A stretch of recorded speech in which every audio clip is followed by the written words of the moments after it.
It's that time of year again when all of us start playing Imaginary General Manager.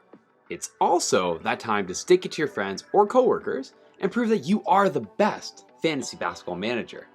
Now, last year, I earned that honor. Yes, I did name my team LeVar Ball. I'm undefeated, never lost. How'd I go from last place the year before to first place this year? I'm the best player in the world. I did it with one simple trick, more or less, and I'm going to show you how. One thing to keep in mind, I'm in a 9-cat head-to-head league. However, the general idea still holds true. All right, step 1.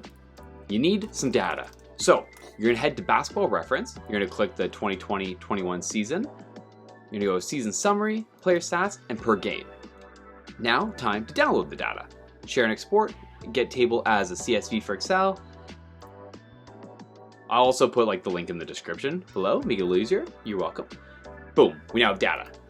Let's first get rid of what we don't need.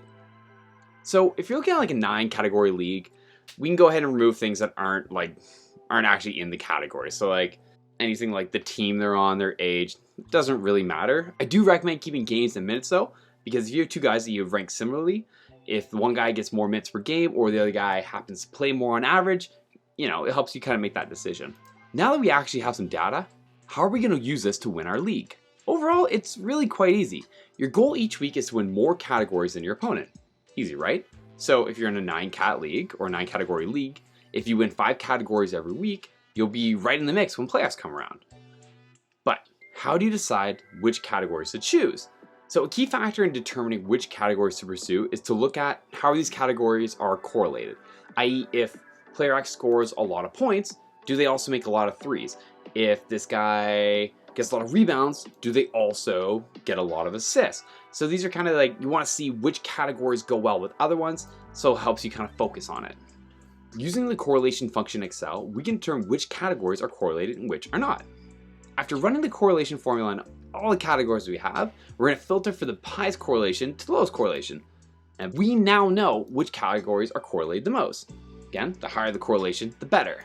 From our data, we can see which categories are correlated the most. Assists and points have the highest correlation, followed by assists and steals, 3-pointers and points, blocks and total rebounds, points and steals, and points and total rebound. If we focus on the correlations that are over 0.5 and we take the frequency of which category shows it the most, we can see that basically our top 5 categories are going to be points, assists, steals, total rebounds, and blocks. Now, most of you are probably thinking that points and 3-pointers are correlated quite highly. Why would we not focus on that? And the ultimate reason is, if we look deeper down into the data, we can see that 3-pointers are tied to other stat categories with okay correlation. Our goal is to pick players that are going to really hit those 5 categories. We know that players that are hitting a lot of points are also going to hit a lot of assists for us. So we're really going to reinforce the categories that we want to focus on. The good news is that because threes are strongly correlated to points, we know we're going to get some residual threes just by having points as one of our #1 priorities.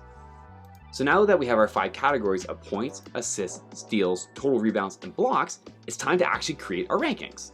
So I like to remove any players that have played less than 20 games from my data. This helps remove most of those crazy outliers. Secondly, I break all my data down into 5 groups and assign a value between 5 and 1. 5 being the top and 1 being the bottom. I also assign colors to each group to make it easier to identify my targets on draft night. As you know, the first round, second round, they go so fast. So if I can see, boom, dark blue is my #1 category and I can find a player that ranks highly, I don't have to think, I can just pick. So in this case, I've actually filtered it down to 524 players roughly, which means I have 104 players per group, give or take. The only exception is the first group, in which I really focus on either the top 10 or top 11, depending how the stat breaks down. So starting with total rebounds, I'll color the top 10 in dark blue, the next group in light blue, green, yellow, and then red. From there, I assign each group their points in their own separate columns. Once we assign the points, we add up all the assigned points for each player and divide it by our total categories, in this case 5. And there we have it, we have our ultimate ranked list. If you want, you can even add further groupings to rank your data further. If you wanted to do categories of 10 to 1, all it's going to do is give you more refined data and help you kind of make better choices. I find 5 is more than enough typically. So from this list, I can actually start building my strategy. So this is especially helpful after the first round. I mean, keep in mind, people will usually take the obvious name in the first round.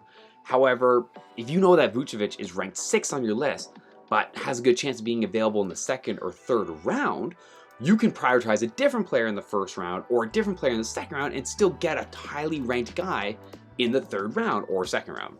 It also lets you figure out in terms of your position. So if you're looking at your list and you're saying, okay, centers are the most important thing for me to target in my first few rounds because I can see that in my highest category, there's centers, but when I look at my second category, there aren't as many centers. In my third category, there aren't as many centers or power forwards. This allows you to basically say, okay, I'm going to focus on centers first. I'm going to go my shooting guards, second, point guards, whatever it is, whatever your strategy looks like. By having it in this list format, you can see where your priorities need to be each round. So there you have it. That's my process of building my own ultimate draft board. It has worked for me in the past. It allowed me to win and therefore win money, which is always a positive thing. Guys, if you like this video, please comment, like, subscribe. Good luck to all of you on your upcoming season as you cruise your way to the playoffs and that sweet, sweet prize money.